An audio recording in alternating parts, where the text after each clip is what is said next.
Hello, I'm Heather. And I'm Ryan. Welcome to the podcast.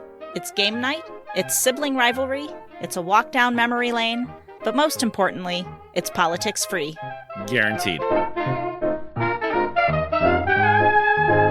Welcome to round 5 of Trial by Trolley.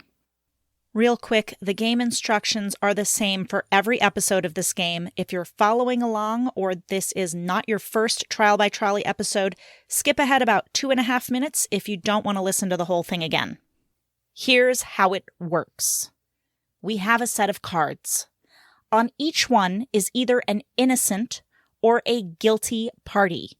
For example, on a guilty card, we might see a bunch of mafia thugs. And on an innocent card, we might see the world's greatest physicist. Now, imagine we are conducting a trolley and we're coming up to a split track. We can't stop the trolley. We have to switch it onto one of the tracks, but there is someone or something tied to each track.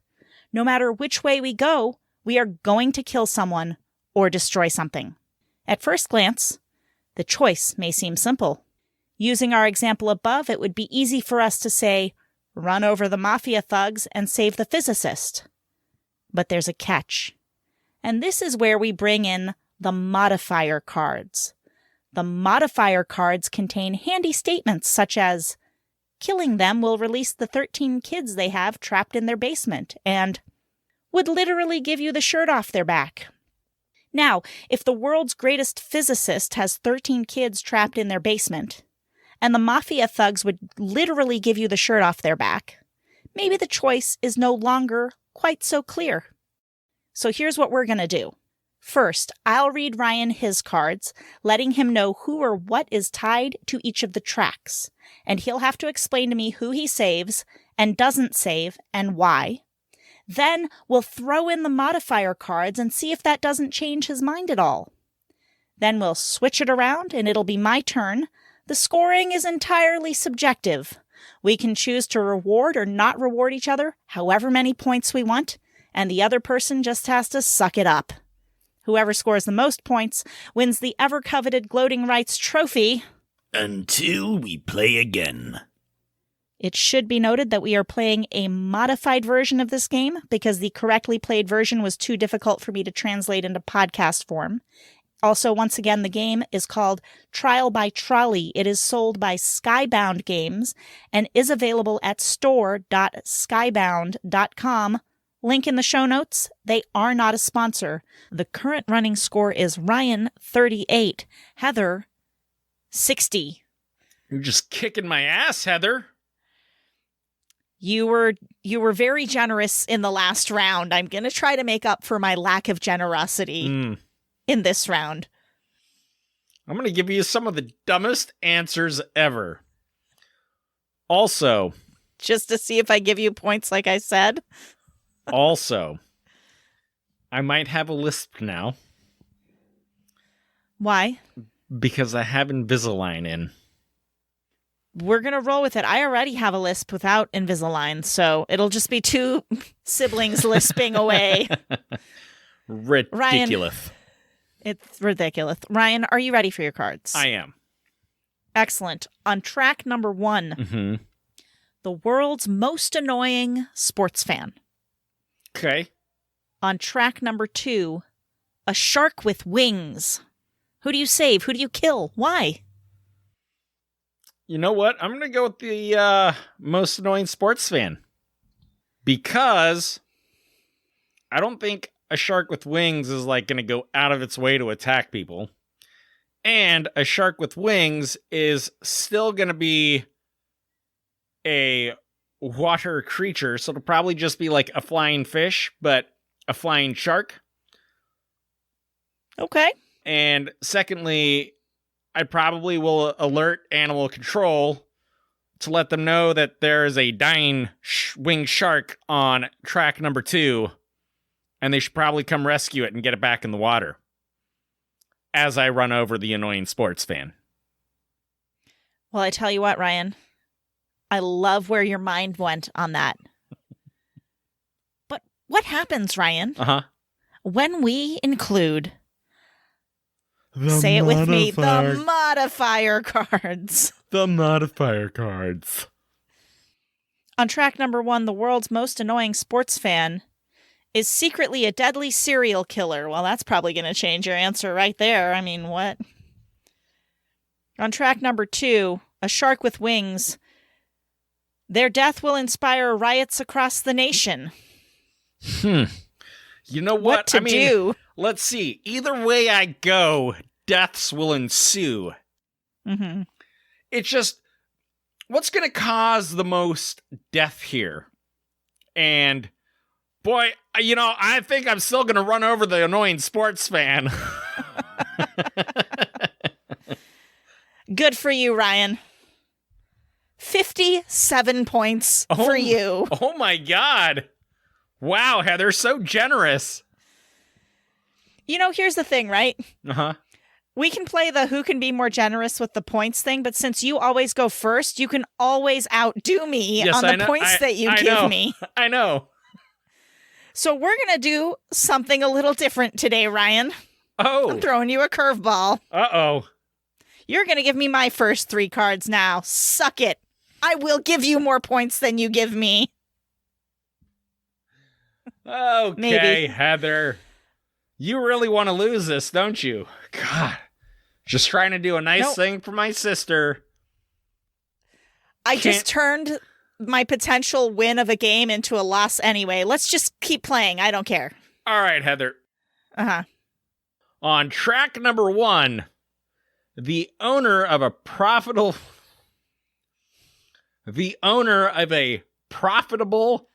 dogfighting business. Mm-hmm. On track number 2, a woman in labor racing to the hospital. Who do you save and why? Well, Ryan, Mm-hmm. I'm going to save a woman in labor. Mm-hmm. In labor? I'm going to save a woman in labor racing to the hospital because I'm pretty sure dogfighting is illegal and also very, very mean, and I don't appreciate it. Agreed. And that's my whole answer. So Okay. there. All right, Heath. Well, would your answers change once we add in the Modifier cards? I don't know. Let's find out, Ryan. On track number 1, the owner of a profitable... We're both having a lot of trouble with the word profitable today. Lord. On track number 1, the owner of a profitable dogfighting business will one day discover the secret to cloning dinosaurs. Ooh. So then he can start a dinosaur fighting business?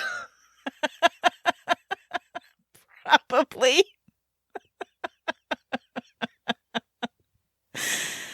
On track number 2, a woman in labor racing to the hospital is 98 years old. Oh Here's the deal. I'm still going to run over the dogfighting business guy. I don't want dinosaurs coming back. That's the most ludicrous idea ever. Just watch one Jurassic Park movie. It's not a good idea. What if they were miniature dinosaurs? Like let's say the T-Rex wasn't any bigger than, say, a lion. A lion? But still too big. What? A lion? I thought you were going to say like an ant.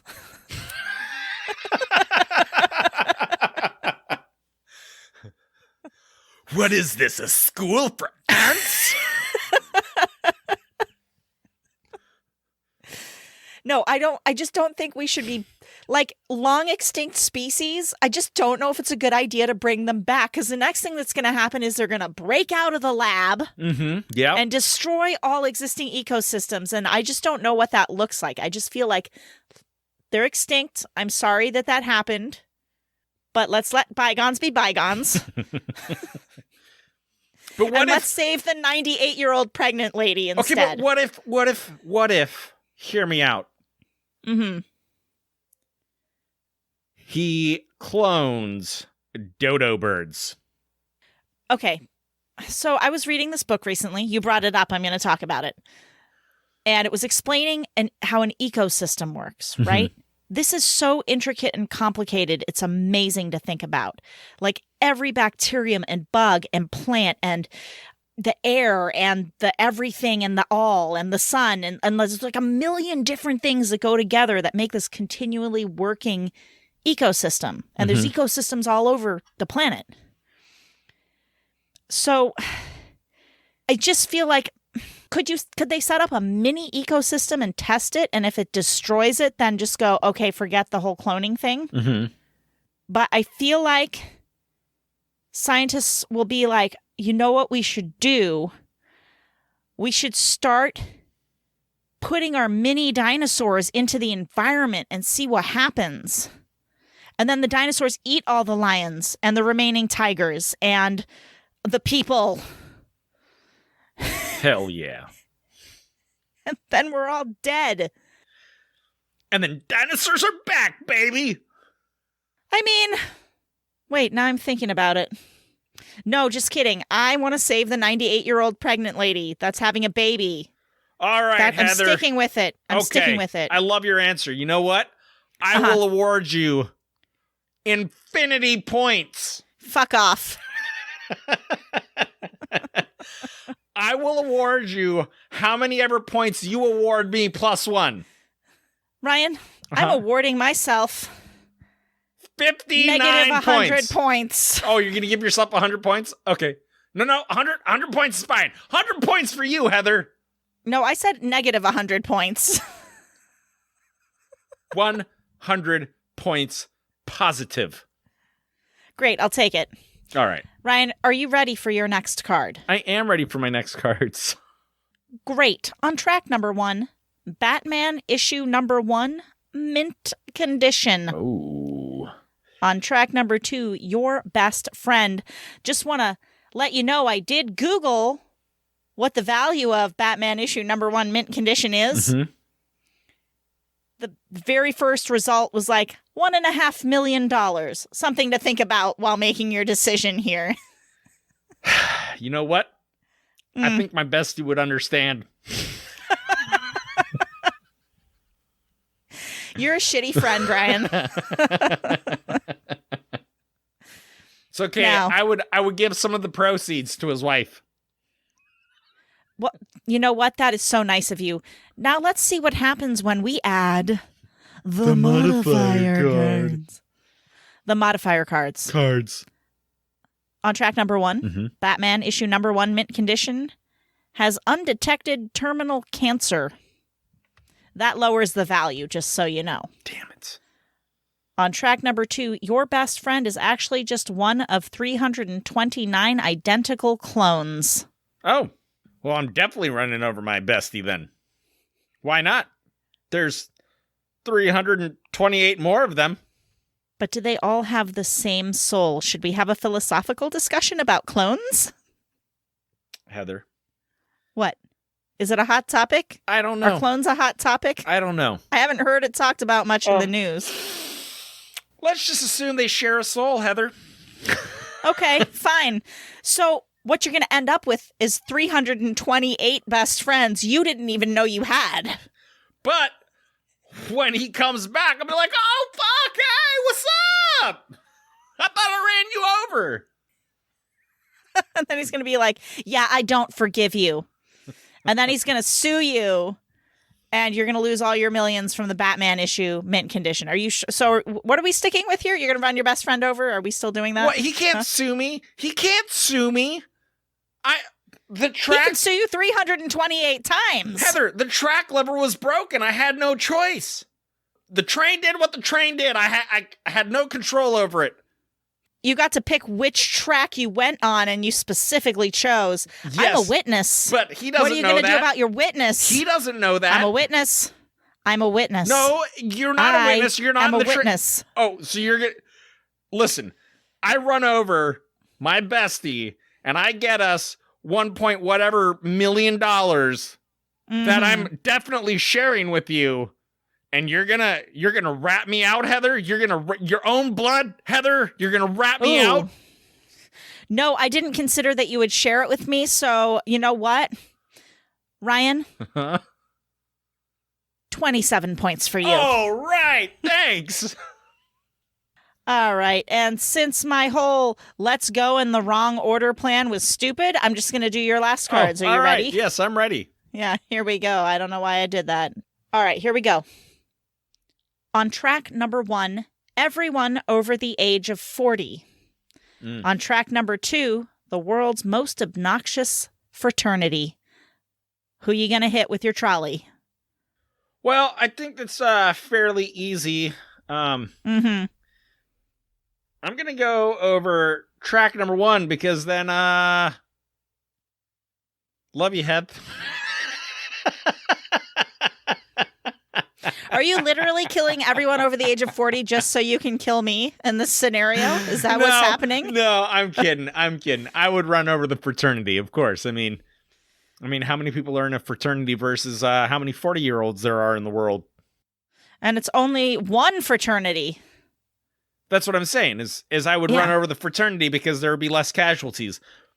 And to be totally fair, I mean, if every person over the age of 40 was standing on track number 1, like, how many people would the train actually make it through before the bodies just stopped it?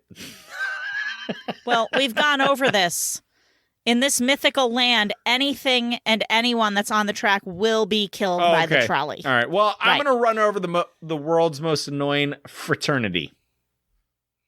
Excellent choice.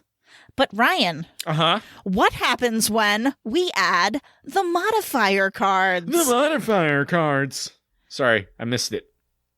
On track number 1, everyone over the age of 40, their ghost will haunt you forever. Oh my God. On track number 2, the world's most obnoxious fraternity knows actual magic, only uses it for personal gain. Oh, well, doesn't that just make them even more annoying? It does. No brainer. I feel like the modifier cards are supposed to make the decision harder, but every time it's your modifier cards, it just makes the decision easier. There's something wrong with this game. I think it makes it easier for you, too. All right, sometimes it does. Sometimes it does. All right, Heather. I award you 29,000 points. Cool, except I'm the one awarding you points right now. But nice try. Ryan, you know what? You can have a point for that one.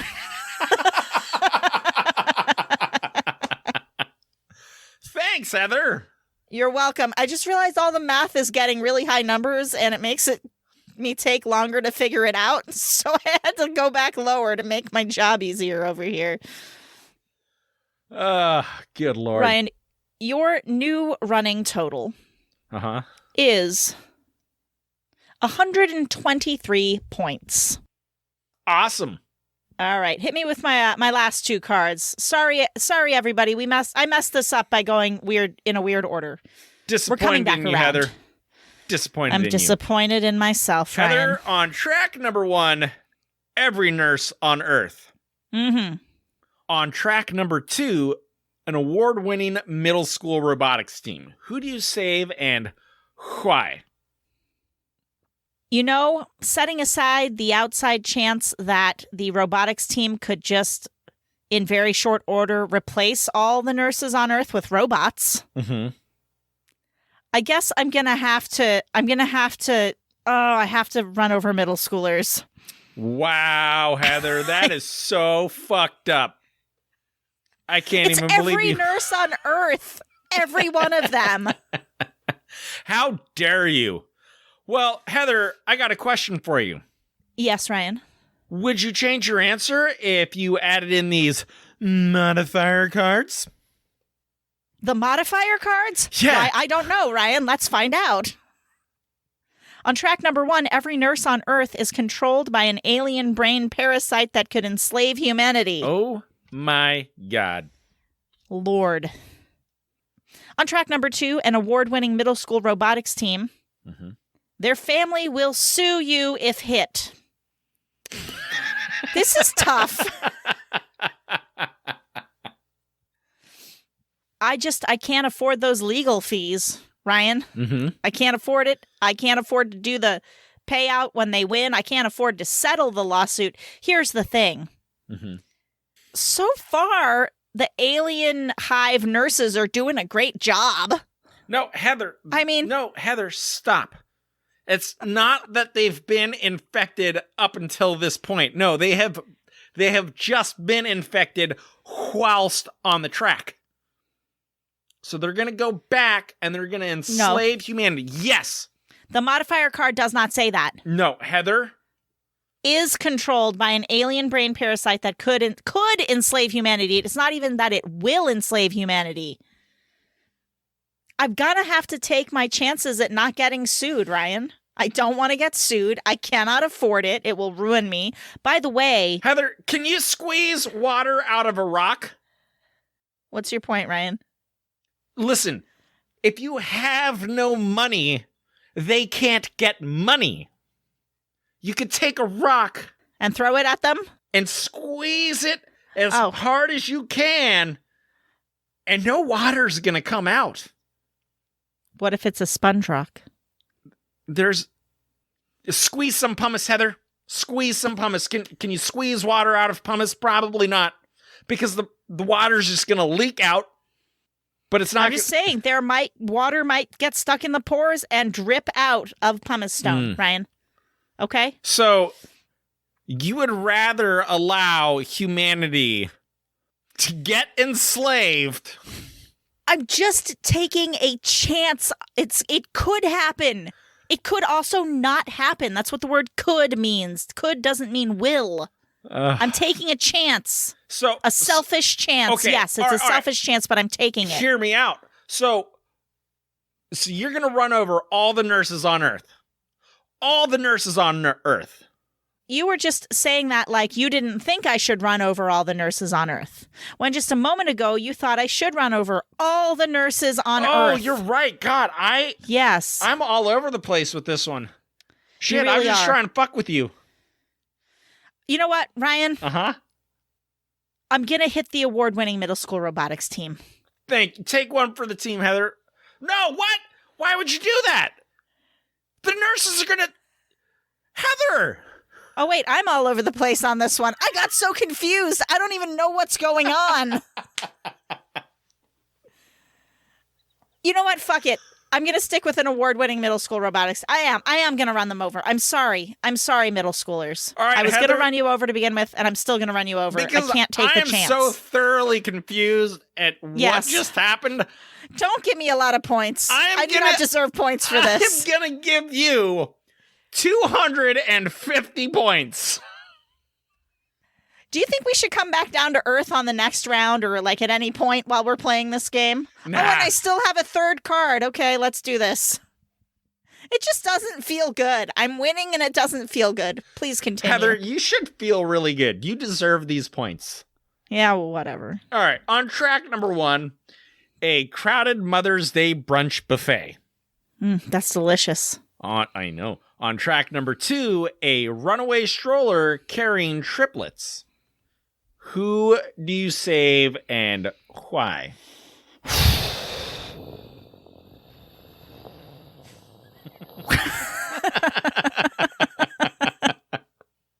Well, I should save the Mother's Day brunch, shouldn't I? There's more people there. Mm-hmm. The triplets, that's just 3 people. Yeah. It's hard because I'm assuming that because they're in a stroller, they're babies. It doesn't feel good to hit babies with my trolley. Yeah. But I guess I just got to go with the numbers. But how many babies are there at the Mother's Day brunch? Probably a lot more than 3. Oh, my God. There's a lot more babies at the Mother's Day brunch. Confirmed. I will run over the triplets. Well done, Heather. But thank you. Would you change your mind with these cards that modify the other cards? Stop it. I'm going to say it, okay? Because you can't do it right. But what happens, Ryan, when we add the modifier cards? On track number 1, a crowded Mother's Day brunch buffet was just starting to turn their life around. A lot of troubled people at this brunch, apparently. On track number 2, a runaway stroller carrying triplets wrote you into their will as the sole beneficiary. Ryan, I don't think 3 triplets have that much to leave behind for me. when they're babies They've in a got stroller. their crib and their ABC blocks, Heath. Oh, look, here's the thing. I don't know anything about these triplets. I'm going to assume they're probably Well, they're you know they homeless. wrote you into their will, Heather. You know that about them. But I also know that they're homeless. Because why not? Well, probably because their fucking mother's over on the other track and forgot about them. The mother's at the brunch. She's at the Mother's Day brunch without her children. She deserves to lose her triplets. But you know what? The other thing is this whole crowd of people at the Mother's Day brunch buffet, they're like just coming up out of whatever hell they've been in. They're just starting to turn things around, meaning... And they're about to witness you kill 3 babies. Yeah. I might have to take out the Mother's Day brunch. What if these 3 babies are like the son of a billionaire or the sons or daughters of a billionaire? Then I'd really kill a bunch of people for money. I mean, I would. Inadvertent assassin. You know what? Screw it. I'm taking out the Mother's Day brunch. Oh my God, are you serious? I'm serious. You I want the money. Holy sh! Heather, Yes, Ryan. you got some balls. I'm going to award you 55 points. Oh my God, I was expecting negative. Thank you for that. Now, my new running total is 465 points. Oh my God, Heath, you're killing it. I'm proud of you. Compared to your 123. You know what? Uh-huh. Gloaty gloat gloat. Okay? Now, Ryan, Uh-huh. I went to Ask Reddit. Oh. And I asked Reddit 2 questions pertaining to this week's game because I wasn't sure anyone was going to answer any of the questions. Okay, in honor of all of the people over 40 that were on the track, I asked Reddit the following question. What's the best thing about being over 40 and why? From Waffles and Gravy. Wait, but Heather, I want to know from you firsthand. Uh-huh. What is the best thing about being over 40? Realizing how... Okay, here's what it is. It's a recognition of the things that are actually important in life versus the things that don't matter. Because then when little things happen that don't matter, you don't really care. Do you know what I mean? Sure. As opposed to when I was like 17 or 20, I would have been like, oh my God, end of the world. Now I'm just like, yeah, okay. I kind of figured that might happen. Or do you know what I mean? Or, okay, I'll do something else or whatever it is. I like that. It's like I'm more calm. I feel like I'm more of a calm person in my 40s. That would be my immediate answer to that question. Next year, I'll ask you that question. I won't be over 40 next year, Heather. I'll be. You will after your 40th 40th birthday. Hey, I'll wait 2 years to ask you that fucking question, you stupid asshole who thinks you're so young and great and wonderful, but you're not. You suck. Wow. Also, I love you. Now, the question is, what's the best thing about being over 40 and why? Nobody really answered the why. I got 2 answers. That's up from only 1 answer last week. Nice. Waffles and Gravy says, we got all the monies. Which, it's true. We do have more money than the 20s. Steph Haney, you worry less about how others perceive you. That is also very true. You know what? Upvotes. I got to upvote these answers. Love them. I also asked NFL fans, what was your best and worst experience with a rival fan base? 0 answers. I was disappointed. I really was interested to hear about that one. All the Philadelphia Eagles fans were like, screw you for asking this question. Really? Just kidding. Oh. Because nobody lets go of the Santa Claus thing. What's the They Santa don't like Claus it. thing? Like back in the 70s or something. I forget the exact circumstance, but they just started pelting like cans and hot dogs and shit at the Santa Claus that was at the game. Oh. It was during the holiday season. I can't remember the exact story, but like the whole NFL world was like, Philadelphia, you will never live this down. And Philadelphia's like, we will kill you if you bring this up. So if anybody's listening from Philadelphia, sorry I just brought that whole thing up. I can't wait till I find a Philadelphia Eagle. Is that what you said? Eagles? Yes. Philadelphia. I can't wait till I meet a Philadelphia Eagles fan. And I'm going to bring it up. Okay. We'll Make sure happens. that you have some sort of weapon with you. Self-defense before you do that. You know what I got, Heather? I got this and this. In case anybody wants to know what he's talking about, he just held up each of his fists one at a time. Great. I'll be in such good hands if I'm with you at the time that decide to do this stupid thing. Hilarious. All right. I guess next week maybe I'll do a little more hunting for some actual stories. Because this has been a poor show the last 2 weeks. I'm sorry, Heather. I didn't bring the stories, darn it, and I'm not going to apologize because you're not supposed to as a podcaster, but I'm sorry. Don't apologize, Heather. Own it. Just own it. I'm just saying I'll get some better stories next time. When we come back for round 6 next week. Until then, I'm just going to ask for one thing. One thing. What's that? Just tell somebody about the podcast today. That's it. If you've been liking it, tell someone. And other than that, have an awesome week. Until we play again.